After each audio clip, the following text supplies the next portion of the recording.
Em 2017, a Clairo viralizou dançando sozinha no quarto. 7 anos depois, ela parecia estar fugindo exatamente da imagem que todo mundo fez olhar pra ela. Pretty Girl parecia o oposto de um grande lançamento. Uma câmera parada, óculos no rosto, objetos aleatórios em volta, uma dança meio travada e uma música simples, quase pequena demais pra chamar aquilo de hit. Só que foi justamente essa falta de pose que fez meio que tudo explodir. Em uma internet cada vez mais treinada pra parecer perfeita, a Clairo meio que parecia uma pessoa real. E aí começa o problema. Quando alguém viraliza parecendo natural, muita gente passa a cobrar que essa naturalidade continue igual pra sempre. A Clairo virou a garota do quarto e por um tempo isso fazia sentido. O bedroom pop carregava uma ideia muito bonita. Você podia fazer música no seu espaço, com poucos recursos, sem esperar uma gravadora, um estúdio caro ou alguém da indústria dizer que estava pronto. Para uma geração inteira que viu esse nascimento, realmente isso parecia uma porta se abrindo. Mas muita gente passou a tratar aquilo como se fosse o único lugar onde ela poderia existir. A pergunta dessa história é: como a Clairo escapou do bedroom pop sem perder o encanto? Antes de qualquer coisa, Pretty Girl não chamou atenção só pela música, chamou atenção pela cena. Era uma artista jovem, em um ambiente comum, cantando com uma proximidade quase acidental. Parecia o tipo de vídeo que alguém gravaria sem imaginar que milhões de pessoas iriam assistir. E talvez seja por isso que tanta gente se conectou. Não parecia a propaganda de uma nova estrela, parecia meio que uma descoberta. Só que a descoberta vira fórmula muito rápido. Essa voz baixa, essa guitarra limpa, vídeo caseiro, capa discreta, letra vulnerável,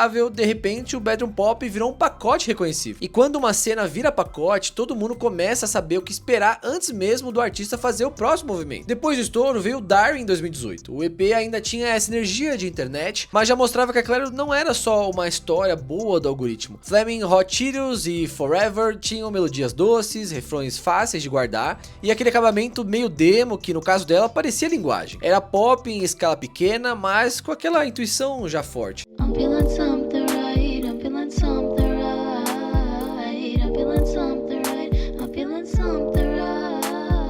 Mesmo assim, a desconfiança veio junto. Isso acontece muito com um artista que nasce online. Quando a porta de entrada parece espontânea demais, sempre aparece alguém tentando diminuir. Foi sorte, foi marketing, foi privilégio, foi algoritmo. No caso da Clairo, essa conversa ficou mais intensa porque o pai dela, o Geoff Culture, já tinha uma carreira importante no marketing musical e em empresas ligadas à cultura jovem. Essa discussão perseguiu bastante o começo da carreira dela. Tinha gente ouvindo as músicas e tinha gente tentando provar se aquela intimidade era real. A Daisy chegou a apontar um lado importante dessa história. Sim, ela tinha mais acesso e orientação do que a medida da média de um adolescente que viraliza, mas chamar a Clairo de Industry Plant também tirava dela a agência sobre o próprio trabalho. E o Immunity, lançado em 2019, foi a primeira grande resposta. Produzido com Rostam Batmanglij, conhecido pelo trabalho no Vampire Weekend, o disco mostrou a Clairo pensando além do viral. A voz continuava perto, mas as músicas ali tinham mais construção, mais tensão, mais profundidade emocional. E o Immunity não apagava o Pretty Girl, ele mostrava que aquele vídeo era meio que só uma porta de entrada. Bags é o melhor exemplo disso. A música começa discreta, mas vai acumulando nervosismo. É uma canção sobre desejo, excitação e medo de falar demais. Essa guitarra fica repetindo como um pensamento que não sai da cabeça. Ela é delicada, mas ela também tem conflito.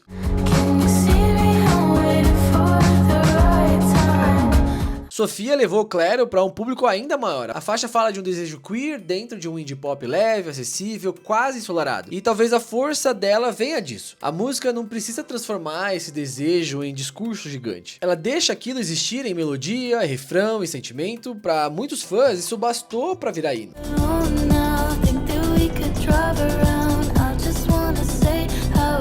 Ali Wife abre o outro lado do disco. A música fala de uma crise profunda na adolescência da Clairo e da amiga que ajudou ela a atravessar aquele momento. Pra quem ainda via a Clairo só como uma garota simpática do lo-fi, essa música mostrava uma compositora lidando com memória, dor e cuidado de um jeito muito mais adulto.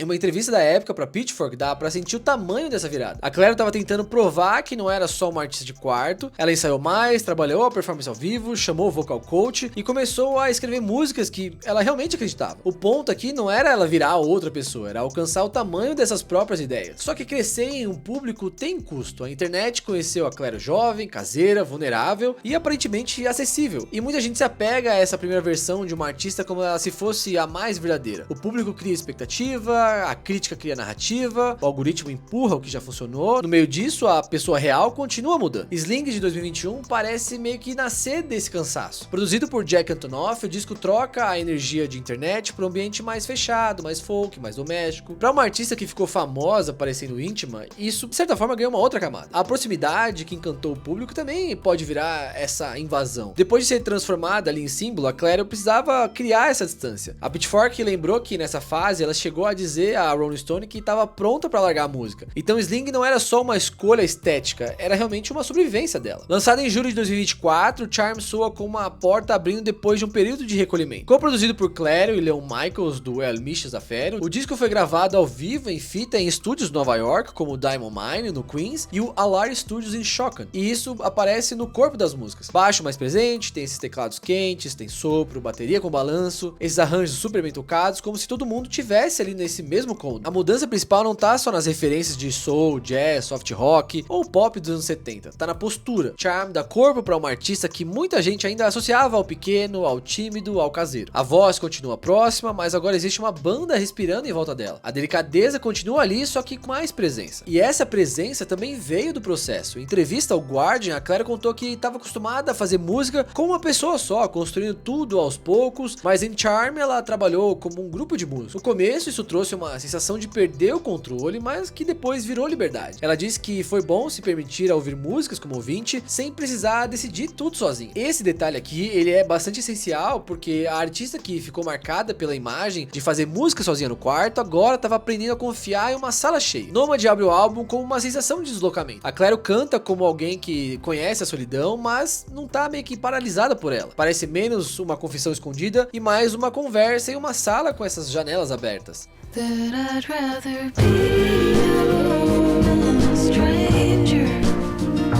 Sexy to Someone muda a chave do disco. O título já traz uma postura nova, querer ser desejada, querer ser vista, querer existir no olhar de alguém.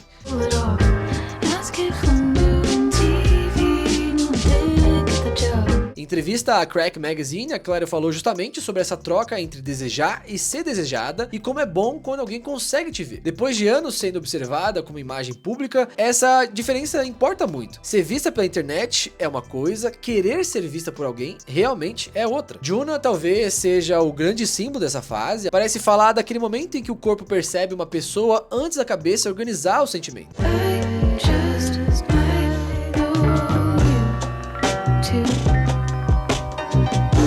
E quando a Clairo levou Juna pro Jimmy Fallon com banda completa, metais, sax e congas, a transformação ficou visual. A artista da webcam agora ela tava no palco, dentro de um som cheio, sem perder a suavidade. Essa imagem resume o Charm melhor do que qualquer explicação. A música é suave, mas o cenário é físico. A Clairo tá delicada, mas não tá protegida por uma redoma. Até os shows dessa fase ajudam a contar a história. Em entrevista à Vogue, a Clairo explicou que as residências em Los Angeles e Nova York serviram para criar prática e linguagem com a banda antes da turnê. Ela também falou sobre reimaginar músicas antigas com uma sonoridade nova, ou nas palavras dela, charmificar ali esse próprio repertório. Essa é a palavra perfeita, porque Charm não joga fora a Clairo antiga. Ele meio que reorganiza tudo, a voz baixa continua, a escrita sensível continua, a delicadeza continua no centro, mas agora tem mais corpo, mais desejo, mais humor, mais banda, mais ar. O bedroom pop foi essencial para Clairo. Foi por ali que muita gente descobriu sua voz, seu jeito de escrever e sua capacidade de transformar sentimentos pequenos em identificação enorme. Mas uma origem não precisa virar sentença. A Clairo cresceu e parte da internet ainda queria a mesma garota de 2017. A mesma câmera, a mesma timidez, a mesma sensação de descoberta. Por isso, o problema de Clairo nunca foi o bedroom pop. O problema era a expectativa que ela continuasse pequena para parecer verdadeira. Pretty Girl sempre vai fazer parte da história. Aquele quarto foi porta de entrada, mas Charm mostra que o encanto nunca dependeu da parede atrás dela. No fim, ela escapou do bedroom pop sem perder o que aproximava os fãs desde o começo. E talvez esse seja o melhor tipo de crescimento artístico, quando o artista muda, mas ainda reconhece exatamente o motivo de ter se apaixonado lá atrás.